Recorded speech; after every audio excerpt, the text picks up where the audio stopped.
जय दोस्तों, आपका स्वागत है आपके चैनल इन्फो फॉर फौजी में। आज जो वीडियो है बहुत ही इंपॉर्टेंट होने वाली दोस्तों, क्योंकि हम बहुत सारे वीडियो हमने बनाया 8 पे कमीशन के ऊपर। हम बहुत क्लोजली इसको फॉलो कर रहे हैं क्योंकि ये 1.2 करोड़ लोगों को अफेक्ट करने वाली जो गवर्नमेंट एम्प्लॉयज़ है, जिसमें इंक्लूडिंग डिफेंस पर्सनल है, पेंशनर्स हैं, और ये बहुत बड़ा हिस्सा है गवर्नमेंट का जो पूरे इंडिया को रन कराता है। इनको इम्पैक्ट करने वाला है, तो ऑब्वियसली इसके ऊपर हम ध्यान देंगे। और ये लेटेस्ट इन्फॉर्मेशन मैं इसलिए शेयर करूंगा कि 8 पे कमीशन पे हमने सारे चीज़ हम कवर कर रहे हैं, और अब लेटेस्ट क्या हुआ है वो आपको बताएंगे कि जो एक बहुत बड़ी ऑर्गेनाइजेशन है जो अपने पूरे जितने भी स्टाफ है और एक्स सर्विसमैन है या फिर पेंशनर्स है, इन सबको रिप्रेजेंट करती है, उनने क्या टर्म ऑफ रेफरेंस दिया है उसके बारे में जानेंगे। और क्या क्या बहुत ही रिवॉल्यूशनरी चेंजेस लाने की कोशिश की है पेंशन्स में, क्या उनका प्रपोजल है, पे स्केल कैसे मर्ज करना है, तो क्या इम्पैक्ट पड़ेगा अपने पेंशन्स पे, या फिर जो सेंट्रल गवर्नमेंट एम्प्लॉयज़ के सैलरी पे क्या इम्पैक्ट, उसके बारे में जानेंगे। तो हमने पूरा इम्पोर्टेंट आपको पूरा इन्फॉर्मेशन हमने एक अच्छे प्रेजेंटेशन के माध्यम से आपको बताया हुआ दोस्तों। तो पूरा वीडियो देखिए ताकि आपको समझ में आए और आपको समझ में आए कि क्या चल रहा है।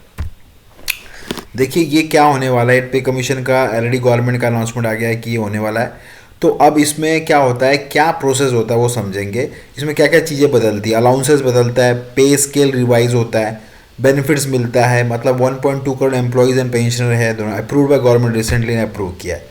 एक national council of joint consultative machinery है, उसको बोला था JCM। ये one of the most important organisation है। इसमें दो साइड है, गवर्नमेंट का साइड है और एक होता है स्टाफ साइड। स्टाफ साइड मतलब जितने भी पेंशनर्स है या एक्स सर्विसमैन है या सेंट्रल गवर्नमेंट के एम्प्लॉयज़ है, जो प्रेजेंट एम्प्लॉयज़ है, तो इन सबको रिप्रेजेंट करने के लिए सब सब सब जितने भी ऑर्गेनाइजेशंस है, उनका जो सबसे हेड है उसको national council of joint consultative machinery, जो गवर्नमेंट रिकोगनाइज करता है इनको। और ये स्टाफ साइड है, मतलब और एक ये गवर्नमेंट साइड होता है, दो होते हैं। तो ये दोनों जब मिलके ये इनकी पॉइंट्स ऑफ रेफरेंस जो है ये सबमिट करता है जो गवर्नमेंट साइड वालों को, और ये दोनों के पॉइंट मिला के फिर गवर्नमेंट उस पर फर्दर चीज़ें आगे बढ़ाता है, वो कमेटी को देता है और कमेटी फिर उसके ऊपर काम करती है। तो ये बहुत बड़ी ऑर्गेनाइजेशन है जो पूरा अपने को रिप्रेजेंट कर रही है, मतलब हमारे फौजी भाइयों को या एक्स सर्विसमैन को या सेंट्रल गवर्नमेंट को रिप्रेजेंट कर रही है। तो देखिए उनने क्या होता है, एक टर्म ऑफ रेफरेंस होता है। टर्म ऑफ रेफरेंस एक बहुत ही इंपॉर्टेंट चीज़ है। वो इसमें से जो सबसे इंपॉर्टेंट चीज़ है TOR, टर्म ऑफ रेफरेंस। जो टर्म ऑफ रेफरेंस यही देख के जो कमेटी बनी है 2 मेंबर की, ये जो टर्म ऑफ रेफरेंस को लेके ही वो पूरा रिसर्च करते हैं, स्टडी करते हो। इस टर्म ऑफ रेफरेंस के थ्रू फिर वो 8 पे कमीशन के ऊपर रिकमेंडेशंस देते हैं। तो टर्म ऑफ रेफरेंस बहुत ही इंपॉर्टेंट हो गया। टर्म ऑफ रेफरेंस जो है वो उनने सबमिट किया हुआ, किसने, स्टाफ साइड, मतलब हमको जो रिप्रेजेंट करते हैं उनने सबमिट किया हुआ है। इसमें क्या क्या सबमिशंस किया, क्या क्या चेंजेस लाने के लिए बोला, ये जानेंगे, वो बहुत इंपॉर्टेंट है चेंजेस। JCM मैंने बोला नेशनल काउंसिल स्टाफ साइड होता है, represented various government unions association, जो बहुत सारे गवर्नमेंट यूनियंस है या एसोसिएशन सेंट्रल गवर्नमेंट को रिप्रेजेंट करते हैं, रिटायर्ड ऑर्गेनाइजेशंस है, एक्स सर्विसमैन को रिप्रेजेंट करते हैं, ये सब ने ये पार्टिसिपेट करे डिस्कशन में नेशनल लेवल पे, और इसलिए उनको नेशनल लेवल पार्टिसिपेट करते हैं। किसके साथ, नेशनल काउंसिल ऑफिशियल, और ऑफिशियल जो है उसको नेशनल काउंसिल वो सेम हो जाता है। वो गवर्नमेंट, बहुत सारे जितने भी गवर्नमेंट मिनिस्ट्रीज है जो इम्पैक्ट करता है सेंट्रल पे कमीशन या उनके बंदे होते हैं, तो उनके जो गवर्नमेंट साइड से जो बंदे हैं जो डिसीजन मेकिंग करते हैं वो लोग हो गए। उसमें भी आपको कैबिनेट रैंक का मिनिस्टर, इसमें कैबिनेट रैंक का एक सेक्रेटरी होता है इसमें, जो इसको रिप्रेजेंट करता है।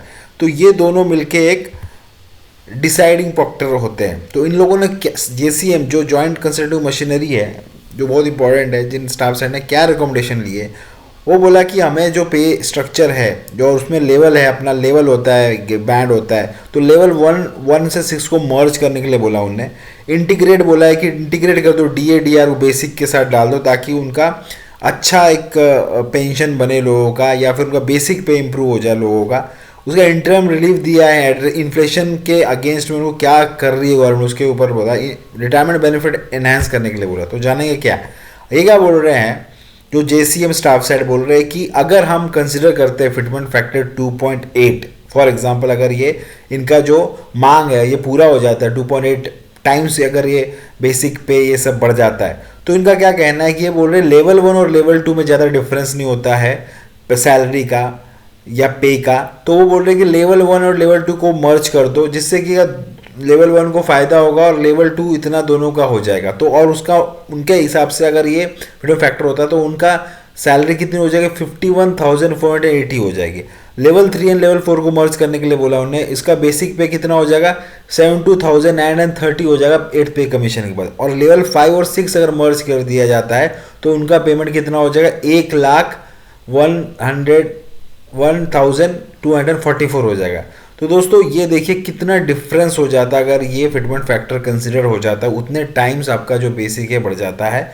लेवल 1 और 2 को मर्ज करने के लिए बोला उन्हें, लेवल 3 एंड 4 को मर्ज कर, लेवल 5 एंड 6 के लिए मर्ज कर ले, ताकि लेवल 1, 3 और 5 को ये उनके अपर लेवल में चलेंगे और सबको बेनिफिट मिलेगा। दोस्तों ये बहुत इंपॉर्टेंट चीज़ है, इसमें बेनिफिट ही बेनिफिट है, इसमें नुकसान किसी का नहीं है।